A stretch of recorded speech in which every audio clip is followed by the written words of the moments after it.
Avodah Zarah Daf Lamed Dalet. Premier sujet, la Gemara commence par trois halachot qui ont été demandés à Rabbi Akiva ou Marukva, selon les versions, comme dit Tosfot. Et la Gemara dit que la halacha est qu'on peut commencer un ta'anit officiellement, même au milieu de la journée, si on n'a pas mangé, si on n'a rien mangé depuis le matin. Deuxième halacha, des bouteilles d'argile dans lesquelles il y avait du vin de Goïm sont permises après 12 mois. Après 1 an, les bouteilles sont cachères, on peut les utiliser pour du vin cachère. Troisième chose qui a été demandée à Marukva, Moshe Rabbeinu, quand il était Kohen Gadol pendant les 8 jours des Milouim, quel habit il portait? Et la Gemara dit qu'il portait une tunique blanche, mais pas des bigdei keuna, pas les habits de Kohen Gadol. Ensuite, la Gemara dit, nous avons encore d'autres choses qui après 1 an sont cachères. D'autres issourim de vin, qui au bout d'1 an, si 1 an passe sur eux, eh bien le goût est perdu, et donc ces choses-là sont déjà kshérot. Premièrement, les pépins des raisins de Goïm. Ensuite, la lie, les cruches et les outres de pot en pot sont permises après 1 an. Autre halakha dit la Gemara. Les entrailles des poissons, ce qui s'appelle mourias dans la Gemara, qui ont été faites chez les Goïm. La première sauce de poisson et la deuxième sont permises. La troisième est interdite car il manque là-bas de goût et donc ils ajoutent du vin. Autre poisson que on a le droit d'acheter chez un mouché, c'est un poisson spécial qui s'appelle chilak. Et ce poisson-là, il est tahor, mais il ressemble beaucoup à un poisson tamé. Et donc, il risque de se mélanger dedans. Parmi des poissons, ces petits poissons théorim risquent de se mélanger, de rentrer là-bas un poisson qui lui ressemble, qui n'est pas tahor, et un ouman, qui est un spécialiste qui connaît son métier bien comme il faut. Il sait reconnaître le poisson de l'autre sorte, et il enlève tout de suite du mélange, et parce qu'il vaut moins cher et il abîme le mélange des bons poissons théorim. Et donc de chez lui on peut l'acheter, mais chez un homme simple qui ne s'y connaît pas vraiment, on n'a pas le droit d'acheter cette sorte de poisson. Autre halakha dit la Gemara, à un endroit où le vin est vendu pour moins cher que cette sauce d'entrailles de poisson, on craint que le vin ait été mélangé dans ce mourias, et donc il faut surveiller ces sauces de poisson-là, de manière à certifier qu'il n'y a pas eu de vin de goy qui a été mélangé à l'intérieur. Ensuite, la Gemara passe au sujet du fromage. Donc, on a vu dans la Mishnah que le fromage qui est acheté, qui vient de l'endroit qui s'appelle Unyaki, est interdit. Pour quelle raison? La Gemara dit la majorité des veaux sont sacrifiés à la Avodah Zarah là-bas. On leur fait le goy qui les égorge. Il les égorge pour la Avodah Zarah. Et après on utilise leur estomac pour mettre du lait à l'intérieur, et ce qui fait que le lait devient du fromage. Donc puisque ces veaux-là sont interdits, ils sont des veaux d'Avodah Zarah, donc on craint que le fromage de cet endroit-là est interdit car il a été fabriqué avec de l'Avodah Zarah.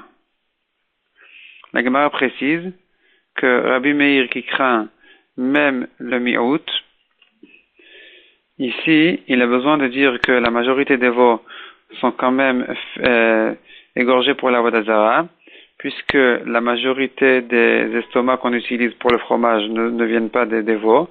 Donc, si on disait que une minorité de veaux est utilisée pour les fromages, sont faits pour l'Avodah Zarah, donc ça nous ferait un miout sur un miout, puisque la majorité des veaux n'auraient pas été faits pour l'Avodah Zarah, et la majorité des estomacs qu'on utilise pour faire les fromages ne sont pas de veaux non plus, donc ça nous fait 2 rov contre contre le Issour. Dans ce cas-là, Rabbi Meir n'aurait pas interdit.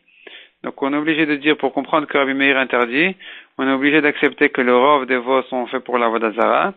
Et donc malgré que la majorité des estomacs qu'on utilise pour le fromage ne viennent pas de veaux, il reste quand même un miout de Issour, et donc Rabbi Meir craint le miout et il interdit ce fromage.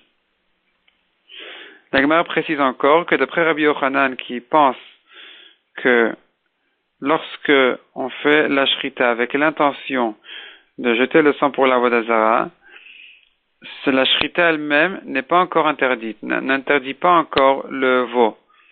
Donc si on disait vraiment, donc ça c'est d'après Rabbi Yochanan. D'après Rabbi Yochanan déjà,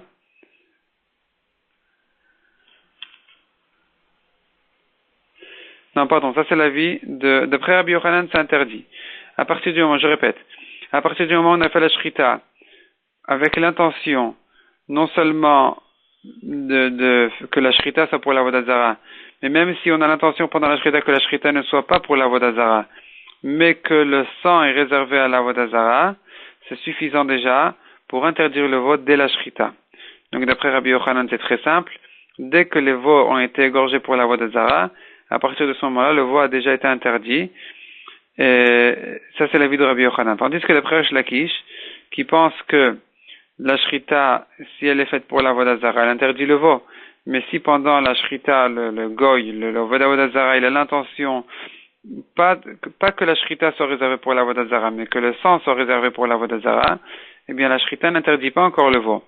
Ici, pour comprendre pourquoi est-ce que ces veaux-là ont été interdits alors qu'ils ont été égorgés pour la Vodazara, il ne faut pas dire qu'ils ont été égorgés avec l'intention de verser le sang à la Vodazara, mais que la shrita elle-même soit faite pour la Vodazara, et c'est pour ça que le veau est interdit, son estomac est interdit, le fromage qui a été fabriqué là-bas est aussi est donc forcément interdit. Ensuite, le Gemara passe à encore une halakha qui concerne aussi les veaux de la Vodazara. Et la Gemara dit qu'il y a une différence entre le shor aniskal, c'est-à-dire un taureau qui est chayav ce qu'il a, car il a encore né un homme, il a tué un homme. Donc quand on dit un taureau, c'est l'avdav qu'un taureau, n'importe quelle bête qui a tué un homme, il faut la lapider au bedin. Et on l'apprend du passou qui concerne le taureau, mais c'est égal pour tous les autres bêtes. Maintenant, ce taureau-là, il est interdit be'ana'a. On n'a pas le droit d'en profiter. Donc, non seulement on n'a pas le droit de le manger, mais même d'en profiter. Maintenant, si quelqu'un prend l'excrément de ce taureau qui avait de la valeur de leur temps, et il veut savoir est-ce que cette chose-là a une valeur aujourd'hui, au point qu'il pourrait même être mekadesh une femme avec, puisque les kiddushin, il suffit qu'ils aient la valeur d'une prouta pour que la femme soit mekudeshet. Si l'excrément vient d'un shor aniskal, il a de la valeur et la femme est mekudeshet. Car on considère que cette chose-là n'est pas importante pour le propriétaire du shor aniskal. Il n'a aucun intérêt à ce que son taureau soit plus gros même de cet excrément, et donc ce qui fait que celui-là n'a pas de valeur. Mais pardon. Puisque le propriétaire du taureau n'a pas d'intérêt à ce que le taureau soit plus gros avec cet excrément à l'intérieur, donc l'excrément n'est pas inclus dans le Issour Hana'a du taureau, ce qui fait que l'excrément a une valeur et on peut être mekadesh avec une femme. Tandis que l'excrément d'un veau, d'un vodazara, puisque la personne qui a ce veau-là, de Avodazara, a un intérêt que le veau paraisse plus gros et plus beau pour sa Avodazara, donc l'excrément est inclus dans le Issour Hana'a, et donc on ne peut pas le donner en tant que Kiddushin à une femme, puisqu'il a perdu sa valeur, il est interdit Be'ana. La Gemara ramène aussi des psukim, on voit qu'il faut plus s'éloigner de la Avodazara, et donc c'est une deuxième raison pour comprendre que à propos de shor aniskal, on pourrait peut-être utiliser son excrément pour être mekadesh une femme, tandis qu'à Vodazara, il faut s'éloigner tellement que même le peresh, l'excrément du veau, n'est pas valable en tant que kiddushin. Et malgré que le liquide de l'estomac qui a fabriqué le fromage il n'est pas visible dans le fromage, on devrait quand même dire que puisque cet estomac-là, c'est un estomac d'Avodah Zarah, et que c'est lui qui a fabriqué le fromage, malgré qu'il n'est pas visible dans le fromage, puisque c'est lui qui l'a fabriqué, il est suffisamment important pour interdire le fromage, malgré qu'il n'est pas visible dans le fromage. Et c'est pour ça que dans la Mishnah, on cherchait une autre raison pour comprendre comment ça se fait que ce fromage-là était-il interdit be'achila et non pas be'ana'a. Si la raison était qu'il a été fabriqué dans des estomacs d'Avodah Zarah, il devrait être interdit même be'ana'a. Or, la Mishnah dit qu'il n'est interdit que be'achila. Donc, c'est pour ça que la Mishnah continue à chercher la raison. Et dans le daf suivant, on verra plusieurs raisons pourquoi est-ce que les Chachamim ont-ils interdit ce fromage-là be'achila.